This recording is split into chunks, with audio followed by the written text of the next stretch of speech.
Assalamualaikum warahmatullahi wabarakatuh. Bismillah walhamdulillah.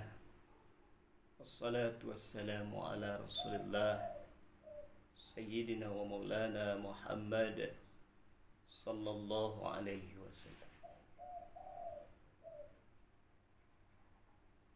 Bapak-bapak dan ibu-ibu, kaum muslimin dan kaum muslimat rahimakumullah.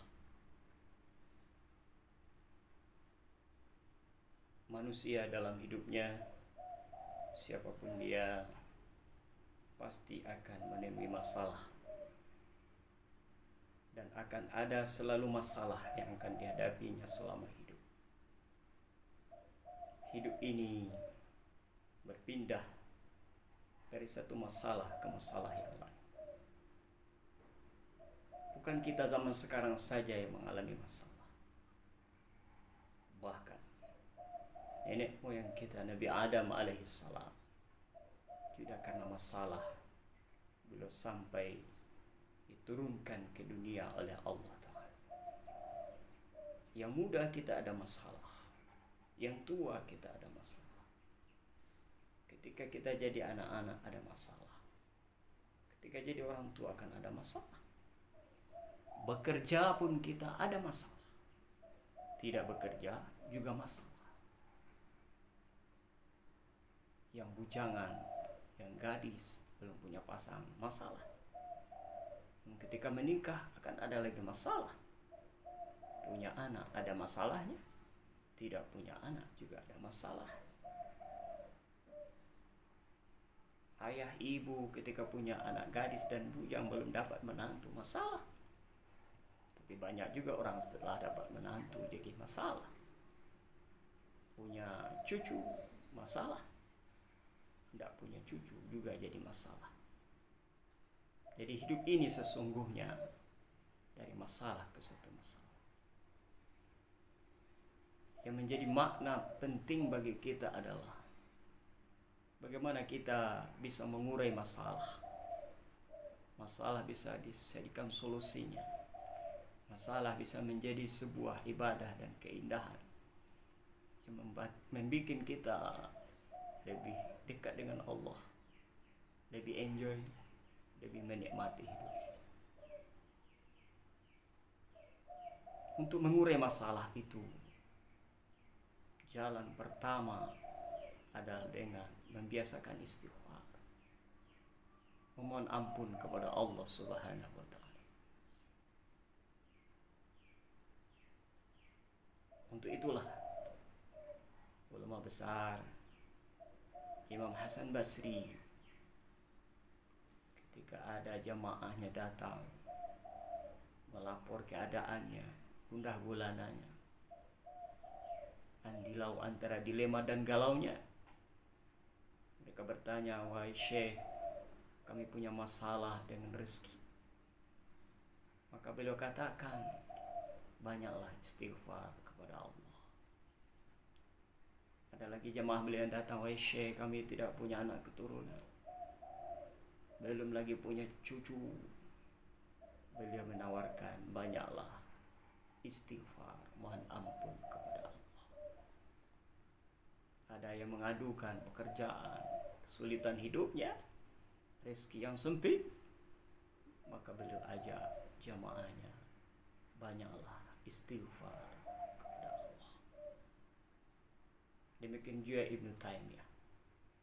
Dalam satu waktu dia berkata, ketika aku punya masalah, maka aku baca istighfar 100 kali. Akhirnya Allah bukakan bagaimana aku bisa keluar dari masalah. Bapak Ibu rahimakumullah, membiasakan istighfar untuk mengurai masalah ini untuk mencari titik terang, secercah cahaya. Karena masalah itu menghimpit kita, melanda kita, menimpa kita. Umumnya ada sesuatu yang tidak sinkron, ada hubungan kita yang tidak lancar dengan Allah. Hablum minallah kita masih belum begitu bagus, maka untuk pembuka awal pengurai masalah adalah dengan istighfar. Wajar Rasulullah dalam hadis yang populer mengajak kita, ayuhan nas tubu ilallah fa inni atubu ilallah kulla yawm 70 marrah wa fi riwayatin 100 marrah.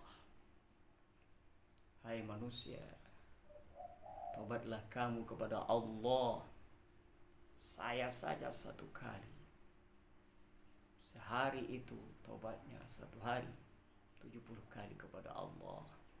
Bahkan di riwayat lain sampai 100 kali. Imam Tirmizi meriwayatkan ketika Rasulullah dengan sahabat mendengar sekali duduk Rasulullah dengan sahabat 100 kali membaca astagfirullah. Bapak Ibu rahimakumullah, mengurai masalah dengan istighfar, dengan mohon ampun kepada Allah, pengakuan bahwa kita hamba yang memiliki kelemahan, kita perlu mohon kepada Allah. Karena memang masalah itu timbul ketika ada apa-apanya kita dengan Allah, ada apa-apanya kita dengan hamba-hamba Allah. Terjalinnya ketidakkeseimbangan, ketidakkeselarasan antara diri kita dengan aturan-aturan yang Allah perintahkan kepada kita. Allah Ta'ala mengingatkan bahwa ketika kita rajin istighfar, maka begitu banyak kebaikan, buahnya dan keindahannya akan kita berikan. Sebagaimana difirmankan oleh Allah Ta'ala dalam surat Nuh, ayat 10 sampai 12. A'udzu billahi minasy syaithanir rajim. Bismillahirrahmanirrahim. Wa qultu astaghfiru rabbakum innahu kana ghaffara yursilis samaa'a 'alaikum midrara wa yumdidukum bi amwalin wa banin wa yaj'al lakum jannatin wa yaj'al lakum anhara. Maka kukatakan, mohon ampunlah kepada Tuhanmu, sesungguhnya Dia Maha Pengampun. Dia akan menurunkan hujan yang menyegarkan dan menyejukkan untuk, dan Dia akan memberikan kepadamu harta dan anak-anak keturunan, dan Dia akan menjadikan untukmu taman-taman yang subur, makmur dan indah, dan Dia akan menjadikan untukmu sungai-sungai yang berisi air dan berbagai keberkahan di dalam.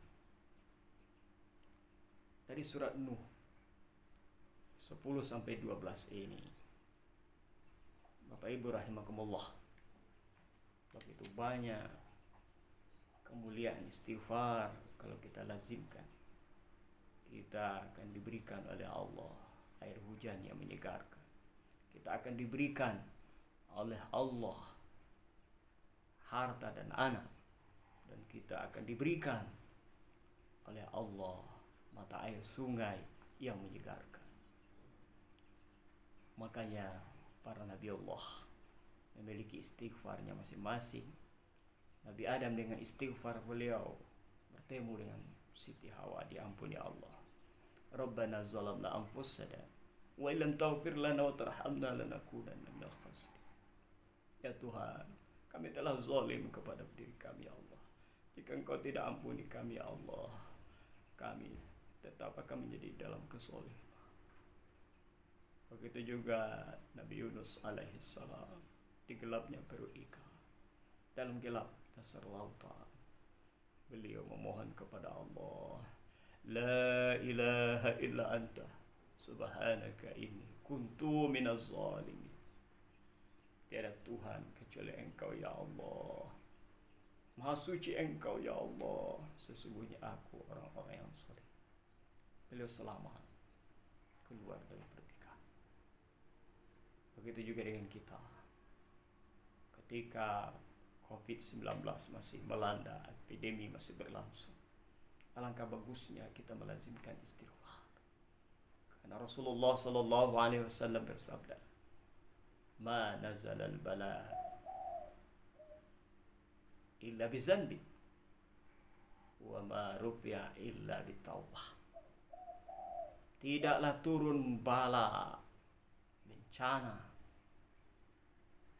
kecuali karena dosa-dosa manusia, dan tidak akan diangkat kecuali dengan taubat.